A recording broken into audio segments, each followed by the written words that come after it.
본문의 시점은 예수님께서 십자가에 달리기 전에 6개월밖에 시간이 안 남았어요.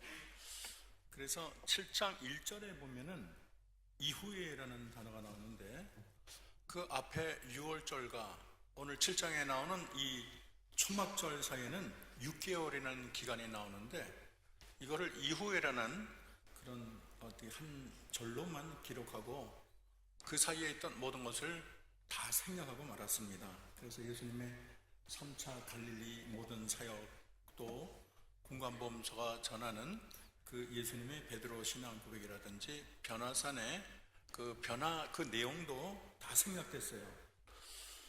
왜 이렇게 많은 것을 이렇게 한 절로만 표현했을까, 이런 의문이 들잖아요.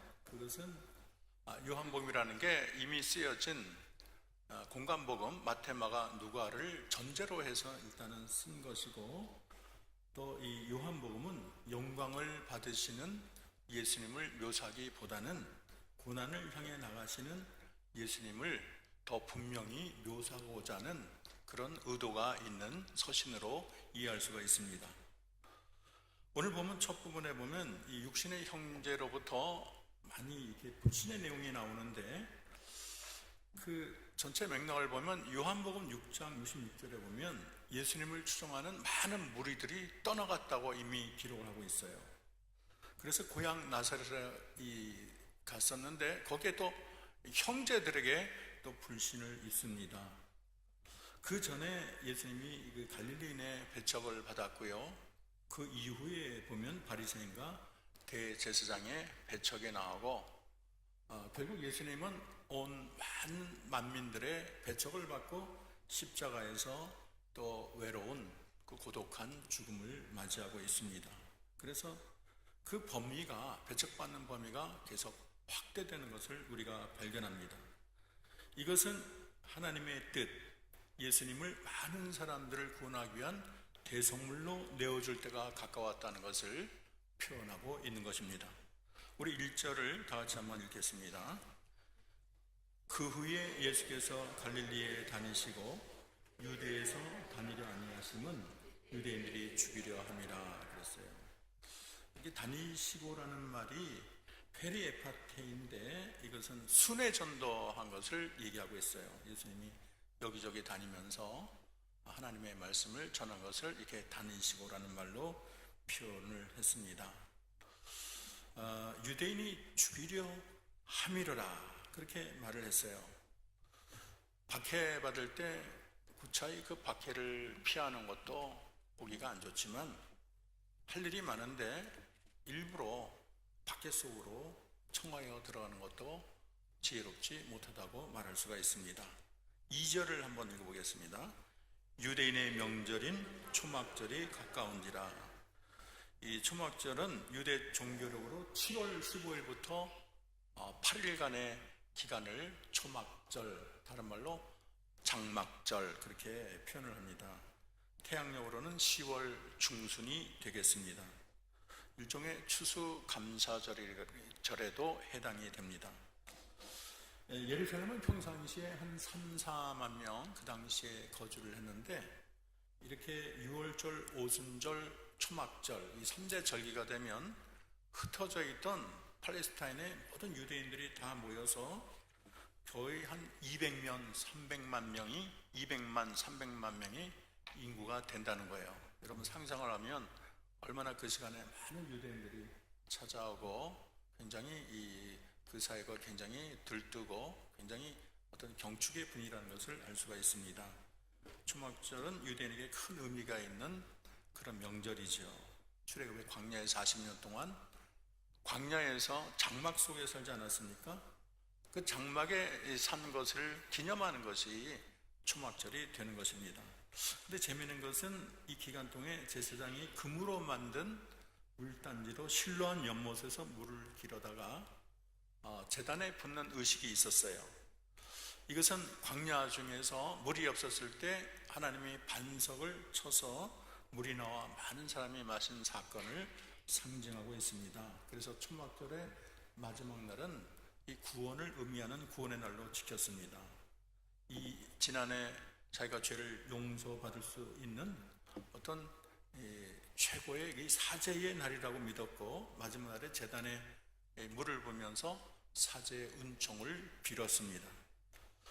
이처럼 유대인들은 영원히 목마르지 않을 생수를 내시고 구원의 길을 준비할 메시아를 그렇게 간절히 고대하고 기다렸는데, 그리고 초막절의 진정한 주인공은 예수님이신데 이 고대하던 예수님이 왔는데도 메시아를 알아보지 못하고 죽이려 했다는 게 얼마나 넌센스고 얼마나 역설적인 내용입니까?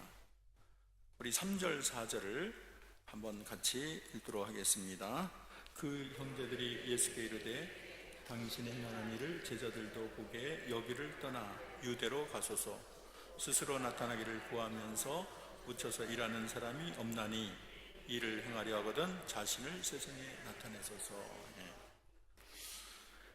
예수님께서는 야고보, 요셉, 시몬, 유다의 형제가 있고 또 2명의 누이가 있습니다.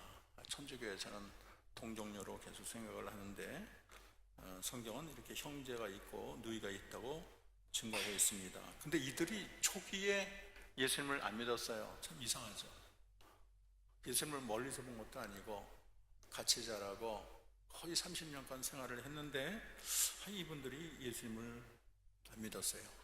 예수님의 표적을 염두에 두고서 이분들은 당신의 행한 일을 제자들로 보게 여기를 떠나서서 굉장히 문제가 됩니다. 때로는 적대적일 때도 있어요. 여기 유대로 가라고 했는데 이거는 예루살렘을 가리키고 있습니다. 물론 이 갈릴리 지역이라는 게 그렇게 번화가가 아니에요. 많은 사람이 없고 그렇게 사람이 인적이 드문데, 그래서 예수님이 그렇게 훌륭하고 능력을 나타내는 예수님이 그곳에 있는 것은 너무 도피적이다, 너무 소극적이다, 그렇게 판단을 한 거죠. 그래서 사람들이 많이 몰리는, 그것도 초막절날 예루살렘에 갈 것을 추천하고 있습니다. 그러면서 스스로 나타나기를 구하면서 이렇게 말을 했어요. 이거는 공개적인 사역을 좀 해달라는 거예요. 조용히 숨어 있지 말고. 이 말에 대해서 라바스는 이러한 요구에 대해서, 여러분 스스로 나타나기를 구하면서 공개적인 사역을 요구하고 있다고 라바스는 얘기를 하고, 여러분 마태복음 5장 15절에 보면 사람이 등불을 켜서 말날에 두지 않냐고 어디다 둔다 그랬어요? 등경 위에 두나니. 이유는 모든 사람이 다 볼 수 있도록. 아마 이 말을 염두에 두고 이 형제들이 반박을 한 것이 아닌가 그렇게 생각을 됩니다. 그리고 좀 더 우리 깊이 생각하면 이거는 유대인의 전통적인 메시아관을 표현한다고 볼 수가 있어요. 그들은 메시아는 숨어있는 분이 아니고 많은 사람의 공개되는, 모든 사람들에게 자신을 드러내는 존재라고 생각을 했습니다. 그래서 그것도 종교 중심지인 예루살렘에 나타나야 된다는 거예요. 아마 갈릴리에서 이렇게 사역을 하는 것보다도 예수님이 예루살렘에서 사역을 한다면 더 많은 추종자들이 예수님을 따르지 않겠습니까? 하스킨스는 여기에 대해서 이렇게 말을 해요. 그의 형제의 권면은 마치 떡 먹은 무리가 그를 억지로 임금 삼으려는 것과 같고 자기에게 절하면 천하 만국을 주겠다고 한 마귀의 시험과도 같다, 이렇게 말을 했어요. 예수님의 형제들은 예수님이 이 땅에 오신 이유를 이해하지 못했고, 예수님에 대해서 참 이분이 하나님의 아들이고 만민을 구원하는 그런 존재라는 것을 인식하지 못했습니다. 그러나 우리 예수님은 사람들이 알아주고 명성이 높아지고 그런 어떤 많은 사람의 박수를 받기 위해서 이 세상에 온 것이 아닙니다. 형제들의 요구하는 상반되게 예수님은 세상에서 인기를 얻으려 온 것이 아니고 자기를 부인하고 십자가를, 죽음을 택함으로써 온 세상에 구원을 주러 오신 분이 되는 것입니다. 중요한 말이 5절이에요. 5절 한번 다 같이 읽어보겠습니다. 이는 그 형제들까지도 예수를 믿지 아니함이로라. 이렇게 유대로 올라가도록 요구한 것은 예수님이 하나님의 아들이고 주에서 구원하실 메시아라는 사실을 믿지 않았던 그런 이유입니다. 아마 이들은 예수님이 보여주신 기적에는 매혹되어 있었던 것 같아요. 대도시에 나와서 성공받고 인정을 받고 그렇게 그러면서만 자기들도 아무래도 덩달아 유명해지지 않겠어요? 참 이렇게 주님과 가장 가까이 살면서도 예수님에 대해서 이렇게 무지했다는 게 얼마나 안타까운 일입니까? 그리고 이때가 예수님이 공생애 3년을 보내고 이제 십자가에 못 박히기 전 6개월만 남겨둔 시간인데도 가장 믿어야 될 형제마저 안 믿으니까 아마 예수님의 심정이 얼마나 답답하겠습니까? 그래서 예수님이 고향에서는 선지자가 존경을 받지 못한다 이 말을 하신 적이 있는데 이 말이 자기 가족에서부터 적용이 되는 것입니다. 공생애를 다 마치기까지 예수님은 가까운 형제들로부터도 불신을 당해야 됐습니다. 브루스 R 맥콘키는 그의 책 Doctrinal New Testament Commentary에서 이렇게 말을 해요. 그리스도의 신성과 그분의 복음에 담긴 구원의 권능에 대한 간증이 가족이라고 해서 자동으로 주어지는 것이 아니다. 그들이 같은 가정에 자라며 요셉과 마리아의 자애로운 영향력을 받았음에도 그리고 예수님의 가르침의 성역, 기적을 알고 있었으면서도 가장 가까운 친척인 그들은 이 시점까지 아직 그분을 메시아로 받아들이지 않았다. 그들은 모두 나중에 개종한 것이 분명하다. 그렇게 적었습니다. 근데 그의 말처럼 사도행전 1장 14절을 보면 그들이 예수님을 믿은 자로 나타나고 있습니다. 예수님이 십자가 순환과 부활 이후에 여러분 야고보는 초대교회의 기둥 같은 존재가 되었습니다. 그리고 야고보서의 저자가 되었다는 것을 여러분이 다 이해하고 있습니다. 6절을 우리 다 같이 한번 읽겠습니다. 예수께서 이르시되 내 때는 아직 이르지 아니하였거니와 너희 때는 늘 준비되어 있느니라. 내 때라는 말을 하셨고 너희 때라는 말을 이렇게 상반적으로 우리 주님이 사용했어요. 내 때라는 것은 인류 구원을 위해서 십자가를 지시는, 십자가에 매달리는 그 시간을 말하는 것으로 이해할 수 있습니다. 이것은 하나님이 만세 전에 예정하신 때입니다. 예수님은 때가 차서 구약의 예언대로 이 세상에 오셨고 또 정하신 구원의 때가 이르자 제자들의 만류에도 불구하고 하나님의 시간에 맞춰서 발걸음을 정확하게 옮기셨어요. 그리고 십자가 고난으로 나가셨고 기꺼이 돌아가셨고 결국에는 메시아 사역을 완수하셨습니다. 그런데 예수님의 이 때와는 달리 이 사람들의 때는 그냥 자기가 원하는 때, 자기의 욕망을 따라서 행동하는 때, 너무나 대조적인 때가 아닐 수가 없습니다. 7절 보겠습니다. 세상이 너희를 미워하지 아니하되 나를 미워하나니 이는 내가 세상의 일들을 악하다고 증언함이라. 예수님이 세상으로부터 미움을 받았다고 예수님이 스스로 고백을 하고 있습니다. 그 이유는 예수님이 세상의 행사를 악하다고 지적했기 때문이라고 말을 했어요. 예수님은 이 유대인의 죄악을 지적하고 또 그들을 죄에서 돌이키도록 촉구하셨어요. 이것이 미움을 받는 이유가 되었습니다. 예수의 형제들은 불신 이 세계에 속하기 때문에 세상과의 어떤 타협점이 있어요. 이렇게 세상에 속하고 세상과 짝하여 사는 사람은 예수를 사랑할 수 없고 또 이 세상과도 그렇게 친하게 지낼 수 있지요. 그러나 예수님 앞에 있을 때 자기의 죄는 철저히 드러나고 감출 수 없기 때문에 그리스도 안에 있는 사람은 또 세상으로부터 그렇게 미움과 어려움을 당하게 되는 것입니다. 디모데전서 3장 12절에서 사도 바울은 무릇 그리스도 예수 안에 경건하게 살고자 하는 자는 따라합시다. 핍박을 받으리라. 여러분이 주님 뜻대로 살려고 할 때 더 힘들고 핍박을 당하고 어려움을 당할 수가 있어요. 그것을 너무 이상하게 생각할 거 없습니다. 우리가 하나님 뜻대로 살려고 하면 세상이 악하니까 우리를 그냥 놔두지 않는 거예요. 그러나 우리는 끝까지 그런 미움을 당당하게 맞서고 우리가 끝까지 승리할 때 하늘의 상급이 넘쳐날 줄로 믿습니다. 8절 9절 읽겠습니다. 너희는 명절에 올라가라. 내 때가 아직 차지 못하였으니 나는 이 명절에 아직 올라가지 아니하노라. 이 말씀을 하시고 갈릴리에 머물러 계시니라. 예수님은 자신의 뜻이 아니라 오로지 하나님 뜻 한 분만을 바라보고 그분의 뜻대로 움직이신 분이 예수님이세요. 예수님 자신이 하나님인데도 자기 뜻대로 해도 문제가 없어요. 자신이 하나님이니까. 그럼에도 불구하고 아버지 뜻대로 이 세상의 모든 삶을 온전히 순종하는 아들이었습니다. 그것이 우리에게 본이 되는 거예요. 여러분, 우리도 이 세상에서 살 동안 하나님의 뜻만 앞세우고 살아야 될 줄로 믿습니다. 오늘 말씀해 주는 이 교훈을 몇 가지 얘기하고자 합니다.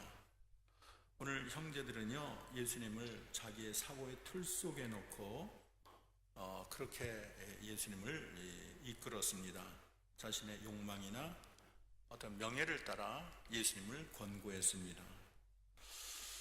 여러분, 우리는 하나님을, 예수님을 우리의 틀 속에 집어넣어서는 안 될 줄로 믿습니다. 우리에게 예수님을 맞추려 하지 마시고 우리는 겸손하게 하나님께 우리의 모든 것을 맞춰야 될 줄로 믿습니다. 6절의 내 때라는 것은 아까 말한 것처럼 하나님이 정해놓은 때, 십자가 순환, 만민을 구원하는 시간을 말합니다.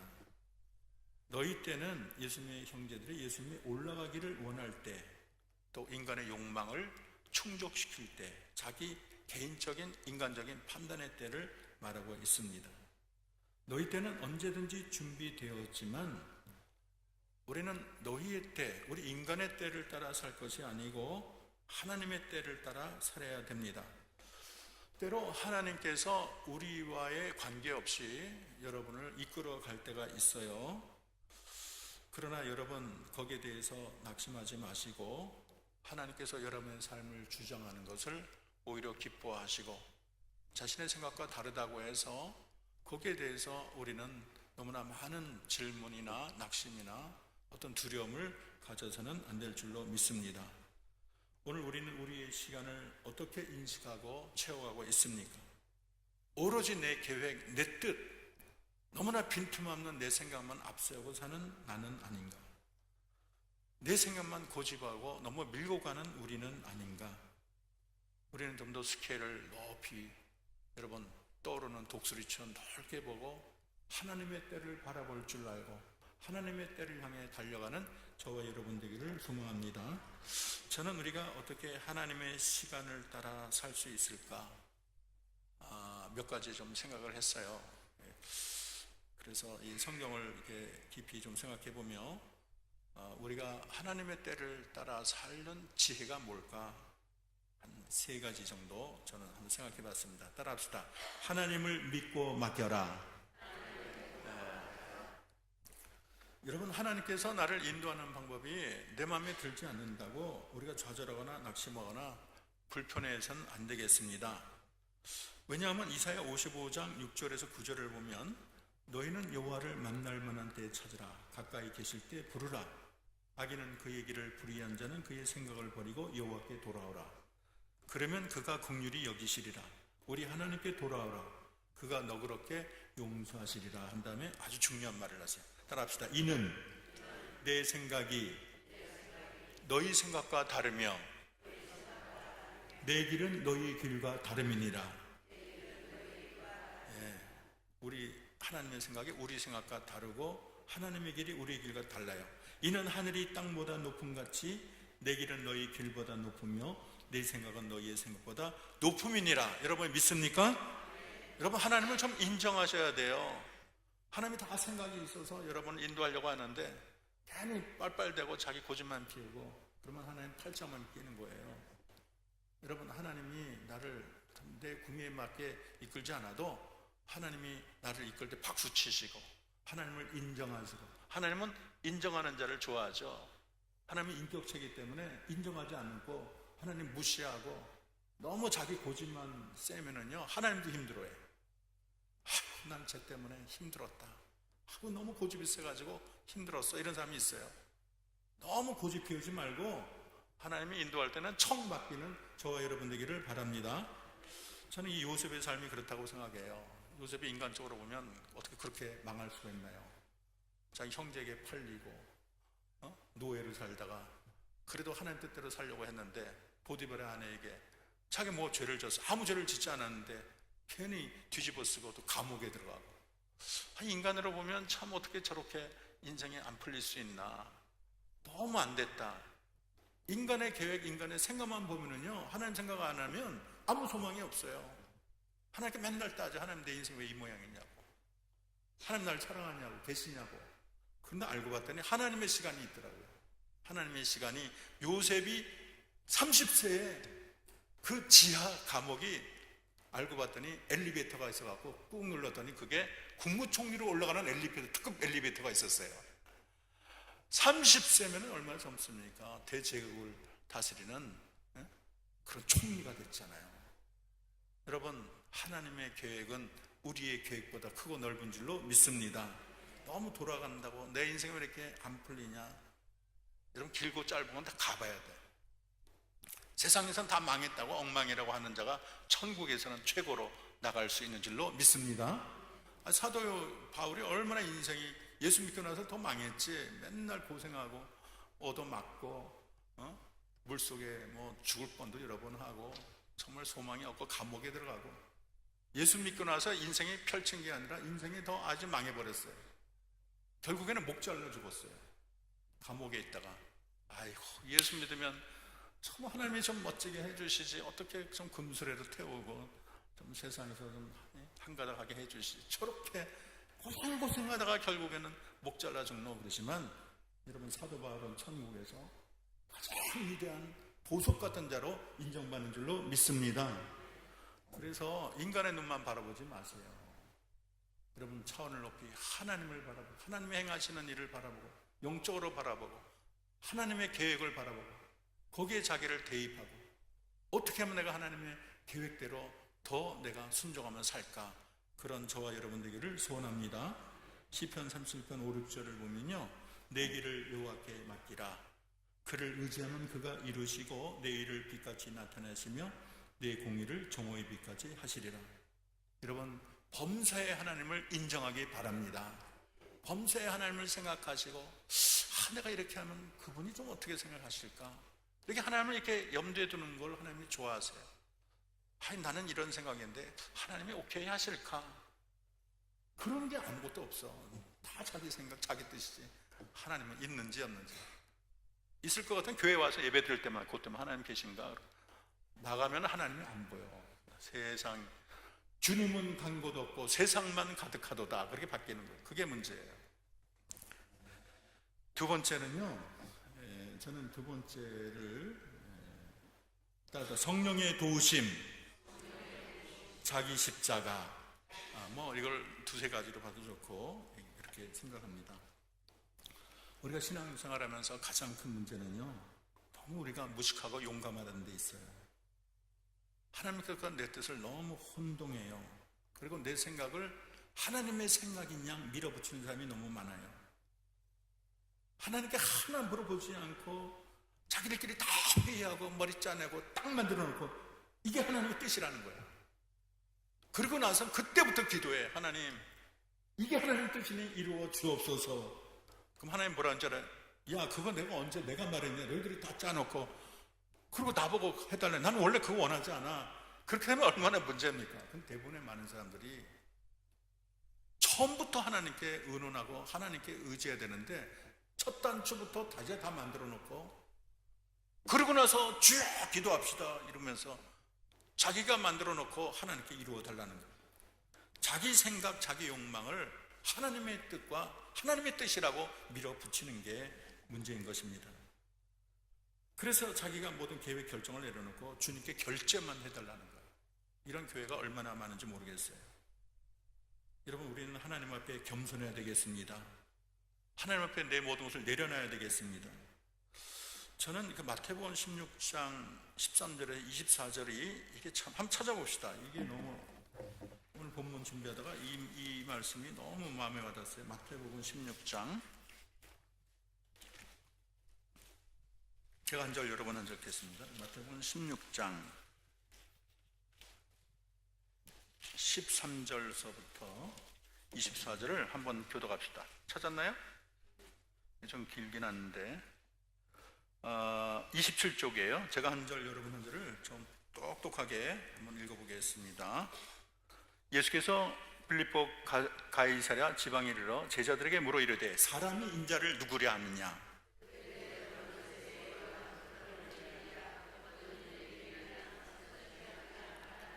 이르시되 너희는 나를 누구라 하느냐.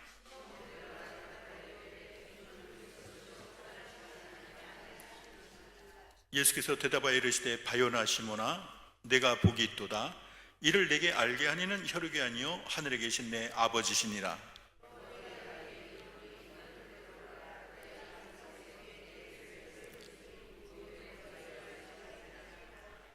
내가 천국 열쇠를 내게 주리니 내가 땅에서 무엇이든지 매면 하늘에서도 매일 것이요 내가 땅에서 무엇이든지 풀면 하늘에서도 풀리리라 하시고,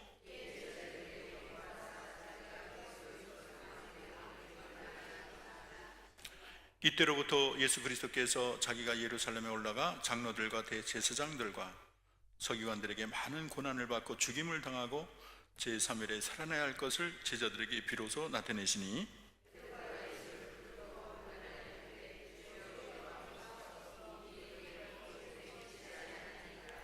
예수께서 돌이키시며 베드로에게 이르시되 사탄아 내 뒤로 물러가라.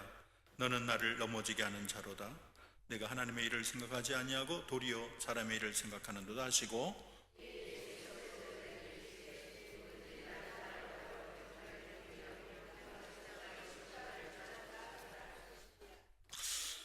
오늘 이 구절을 보면요, 베드로가 그토록 사랑하는 주님으로부터 사탄이라고 말을 들었어요. 거기다가 너는 나를 넘어지게 하는, 얼마나 이 벼락 같은 얘기예요. 굉장히 독설과 같은 얘기죠. 그런데 이 말을 들을 때가 언제입니까? 베드로가 신앙이 바닥이 될 때가 아니에요. 신앙이 형편없고 무슨 타락하고 하나님 멀리 갔더니 그럴 때가 아니에요. 바로 5분 전에 주는 그리스도여 살아계신 하나님의 아들입니다. 그래서 하나님께 큰 칭찬받고 천국 열쇠를 받을 그때, 신앙이 가장 무르익었을 때, 쉽게 말해서 올림픽에 금메달 막 땄을 때, 그때 5분에 헛발질을 하고 만 거예요. 그리고 잘 보면 이 베드로 말이 무슨 예의에 어긋나거나 인간적으로 볼 때 못되고 무례한 말이 아니에요. 주여 그리 마옵소서, 이 일이 결코 주께 미치지 아니하리다. 이거 굉장히 충성된 말이에요. 지금 예수님이 나 십자가 달려 죽는다 그러니까, 주님 그렇게 고통스럽게, 그렇게 처참하게 죽으면 안 되겠습니다. 얼마나 충정 어린 말이에요. 그 제자가 그렇게 스승을 사랑하니까 이 말을 하지. 나 십자가에 죽겠다. 아유 박수 치면서 잘 죽으십시오, 잘 되기를 바랍니다. 그러면 더 이상하잖아요.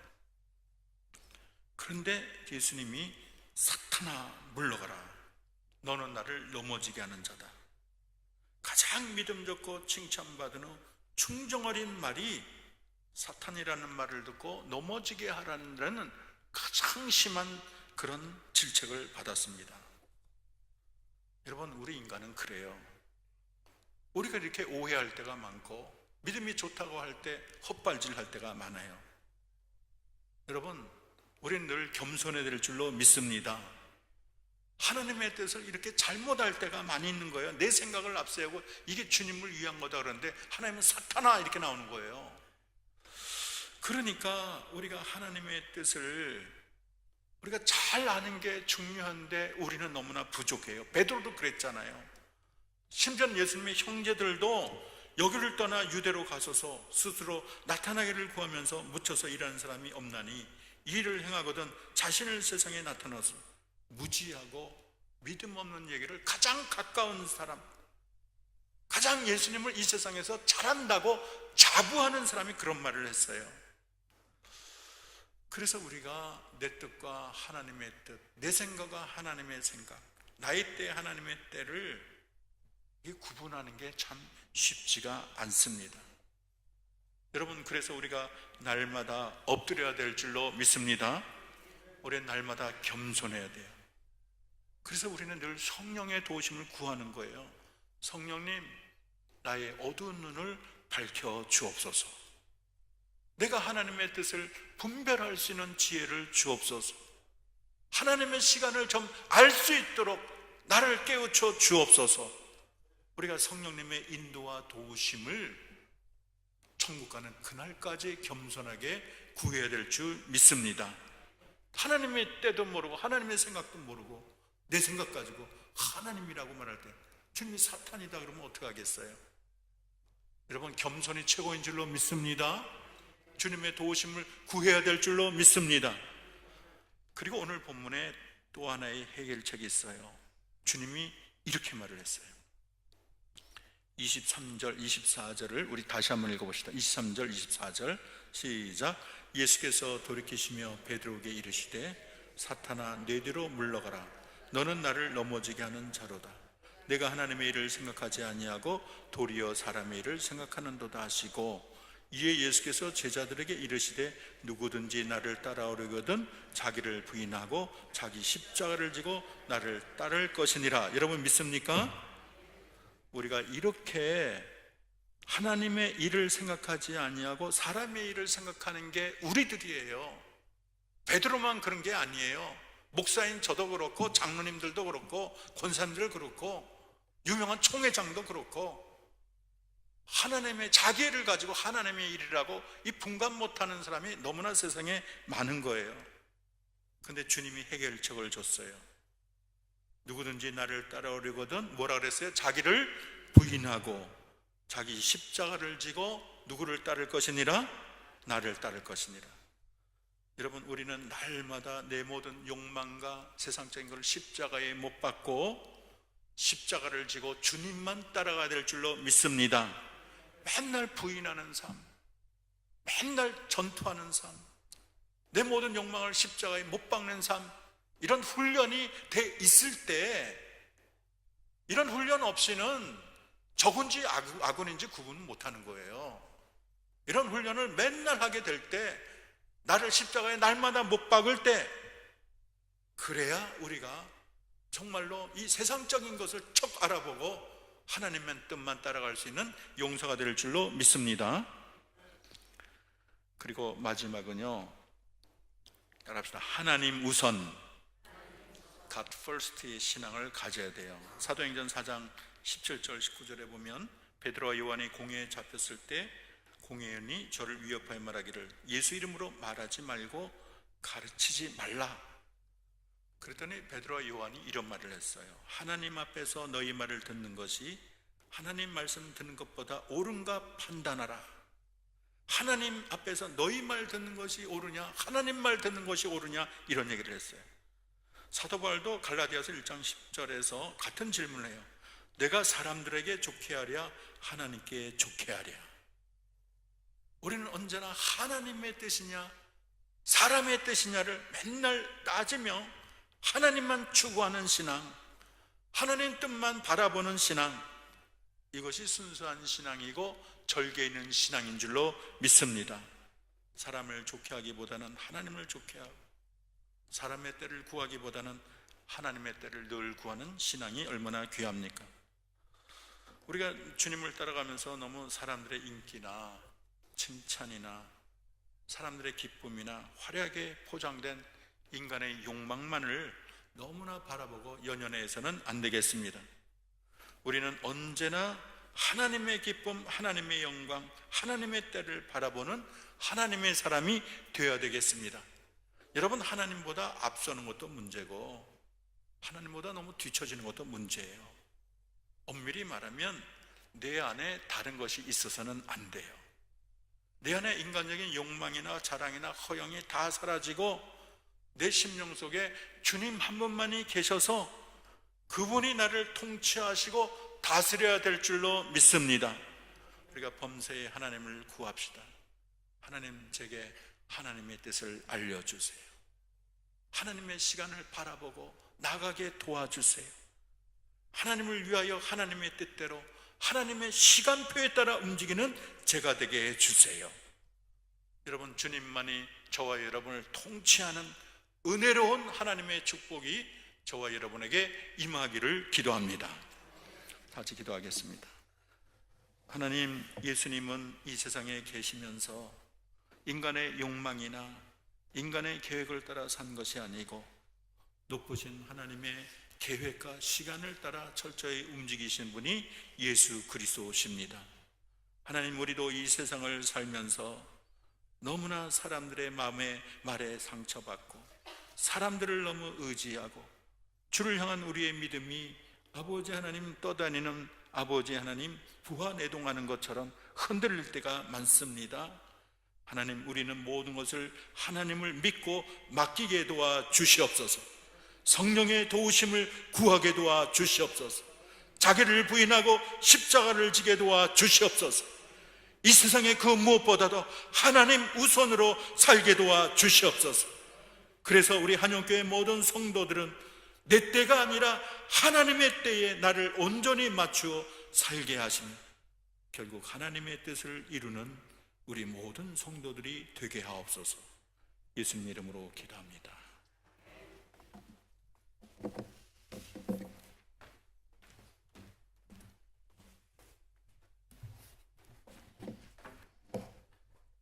당회 1조 권사회 4조 이여전도 회원들 나오셔서 찬송 461장으로 하나님께 찬양 드리겠습니다.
찬송 461장 3절 부르신 후에 주님 가르쳐 주신 기도로 수요 예배를 마치겠습니다.